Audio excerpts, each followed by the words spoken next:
kind of difficult problem that has been with me, I guess, throughout my life.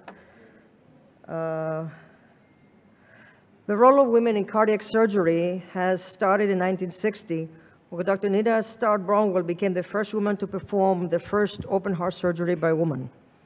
60 years later, 60, and despite the fact that women outnumbered men in enrollment in the medical schools in America, for the first time in 2017, men still dominate the world of cardiac surgery. In 2019, across all specialties in the US, women represented 36% of active physicians. In contrast, 11% of the practicing cardiac surgeons in Canada were women, and only 6% of practicing adult cardiac surgeons in the US were women in 2019. Although women are a minority in other surgical specialties, such as a hefty 20% in general surgery, cardiothoracic surgery remains one of the most unevenly gender distributed specialties. Why should diversity be a priority? There have been many studies where diversity, equity, and inclusion have become strategic priorities in today's leading organizations. Specialist training should aim to produce a workforce that is broadly representative of the population they are taking care of, men and women. In addition to social justice considerations, evidence supports the benefits of diversity in all kinds of professional environments. Diversity is beneficial to patients, organizations, and the advancement of cardiac surgery. Data from an umbrella review of 16 studies published in 2019 suggests that diversity improves performance and outcomes in medicine and surgery, with better financial performance and a higher quality of patient care. Financial outcomes include profits, higher profits, innovation, and increased productivity. In terms of patient care, diversity has been positively correlated with improved accuracy in risk assessment and improved patient health outcomes. Beyond the benefits of diversity, women surgeons have been shown to have equal or better outcomes compared to those of their male counterparts. I mentioned a study here, retrospective of 3,000 surgeons. 23% were women, including women surgeons, and a proportion of them in cardiac surgery. And I want to point out not so much the better outcomes, but at least equal outcomes as men. And I will come back to that later. A recent Canadian, why now these gender disparities in cardiac surgery? A recent Canadian survey of 153 medical students, 58% were women, reported similar interest toward a career in cardiac surgery from both genders, 19% in men and 70% of women. That's for medical students. Reported high interest in applying for a cardiac surgery residency program. However, the main concerns or perceived barriers differed. Whereas men worried more about maintaining a work-life balance during the residency, 50% versus 6% of women, women feared not getting a residency position is 73% versus 25% for men. In addition, more women than men, 86% versus 64%, perceived significant levels of difficulty in obtaining a residency position in the specialty. And I might add my instinctive assessment a long time ago, when in the US we have to do the general surgery program, the 5-year program first before getting into cardiac surgery program. I knew instinctively that the program that I was doing, the general surgery, was probably the only shot that I had in getting a cardiac surgery position, which is exactly what happened. In the US, cardiothoracic surgery, as I mentioned, training can be pursued as a specialization after general surgery training. Despite increased numbers of women in general surgery, 20%, the gender disparity persists in cardiac surgery. A large proportion of women in the US initially expressed interest in cardiothoracic surgery fellowships during their training in general surgery. 14% of women have an interest comparable to the 18% of male general surgical residents. Now, why those numbers don't progress into cardiac surgery residency positions? An interesting finding in this survey is the dominant role of mentorship in specialty selection. 83% of residents cited it as the pivotal factor in their choice. Women, more often than men, valued mentors as those who could serve as role models and assist with networking. Back in 1990, when I was applying for cardiac surgery, there were about 40 women cardiac surgeons in the entire US, not even one per state. Data show that female medical students, compared to their male counterparts, place greater value on having a mentor of the same gender. Cardiac surgery, therefore, unfortunately, may be caught in a vicious circle in which the lack of female mentorship for trainees perpetuates its gender gap. Another factor contributed to the gender gap is attrition. Although most of the data related to attrition relate to surgical training, to general surgical training in general, cardiac surgery as a subspecialty likely follows similar patterns. During surgical training, women leave residency in higher proportions than men. A number of factors, such as insufficient role models and mentors, gender bias discrimination, and prejudice related to childbearing and childbirth, have been found to explain this high attrition rate. Although women and men are subject to many similar factors that may contribute to their leaving surgical training, such as long working hours, fatigue and sleep deprivation, lack of learning opportunities, bullying, and unpredictable lifestyle, women face additional challenges such as the impact of pregnancy and childbirth, childbearing duties, insufficient role models, sexism and discrimination, and sexual harassment and assault. Data also suggests that there is a gender-specific confidence gap that plays a role in cardiac surgery training. In a survey of 57 thoracic surgery graduates, women reported having less adequate preparation for board examinations than men. However, this finding was not reflected in actual performance, with a similar pass rate for the boards for both women and men. Similarly, another survey demonstrated a higher proportion of female versus male general surgery residents experiencing the imposter syndrome, described as feeling of self-doubt coupled with feelings that achievements were based in luck and not skills and knowledge. The imposter syndrome, as I mentioned, has been associated in the medical literature with numerous mental health comorbidities such as anxiety and depression, and worsened workplace performance compared to peers. These gender-specific differences in perception of performance may contribute to differences in attracting, training, and retaining women in cardiac surgery. Because surgery has been traditionally dominated by men, the surgeon stereotype includes characteristics traditionally associated with men. Man, tall, muscular, beard.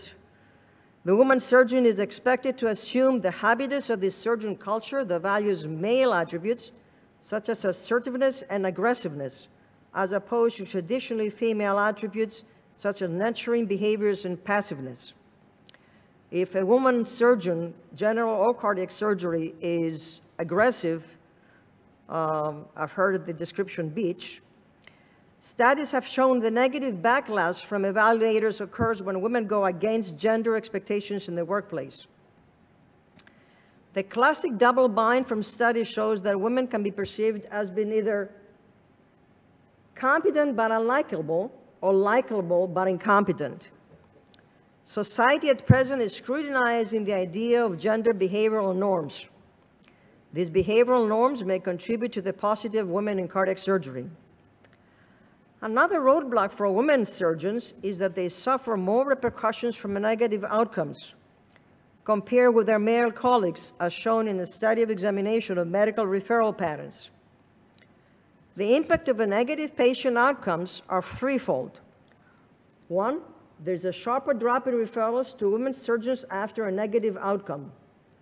Two, increased referrals occur from men, but not women after a good outcome. And third, referral to all women surgeons decreased after a bad outcome from one woman surgeon, a spillover effect not noted for men surgeons. Men can have bad results, women we cannot because we're women. This association between surgeon gender and the decision to refer, irrespective of performance, unjustly punishes women more than men for medical errors. Female trainees witnessing these patterns may be discouraged from pursuing a surgical career. On a personal note, I would like to add that throughout my 3 pregnancies, working in the OR till the end of the 8th month of pregnancy, I always made sure that I had a competent another cardiac surgeon across me, so if everything happened, no one would say that the performance, the outcome wasn't good enough because a woman was pregnant. In 2020, the Society of Thoracic Surgeons published the most recent data related to the cardiothoracic surgery workforce, showing that although there was an increase in women membership between 2015 and 2018 from 8% to 10%, it was not accompanied by proportional rise within the Society of Thoracic Surgeons in either leadership positions or committees, from 1 woman in 2015 to 2 in 2018, or academic authorship, from a 10.7% to 10.4%, further highlighting the persistent gender gap in cardiac surgery and emphasizing the importance of diversity initiatives. In addition, there is evidence for disparities in prorated hourly earnings in Canadian surgeons in a cross-sectional population-based study in 2019. The differences in hourly earnings were most pronounced in cardiothoracic surgery, despite equal average operating time for women versus men surgeons. This finding points out that women cardiothoracic surgeons may be losing opportunities to perform more lucrative surgeries to their male colleagues and hints at potential disparities in referral patterns. In the US, when factors are controlled, age, number of years in practice, type of practice, men are more likely to report higher salaries. For instance, women are 31% more likely to report a salary less than $600,000 in the US. In contrast, men are 31% more likely to report a salary greater than $600,000. The question therefore arises as to whether this is the same definition as fair compensation for equal work. No one should get paid less for doing the same job because she's a woman. Women in thoracic surgery, 30 years of history from the founding of the women in thoracic surgery shows that the female diplomats every year by the American Board of Thoracic Surgery, they have been up and down. This is the number of women got certified in the years, okay? And throughout, there has been a gradual increase. This is up to 2015-16, with about 274 women being certified by the ABTS. I would like to mention Dr. Browngold, the first American Board of Thoracic Surgery that was certified. I had the privilege of being the number 64, and here we are at 274. About a couple of years back is this data. Many factors, in summary, contribute to gender disparity in cardiac surgery. These factors vary at different training and career stages. Fewer women than men enroll initially in the specialty, and in addition, women leave surgical training in higher proportions than do men. Gender-specific discrepancies in self-perception of performance also appear to hinder women in cardiac surgery.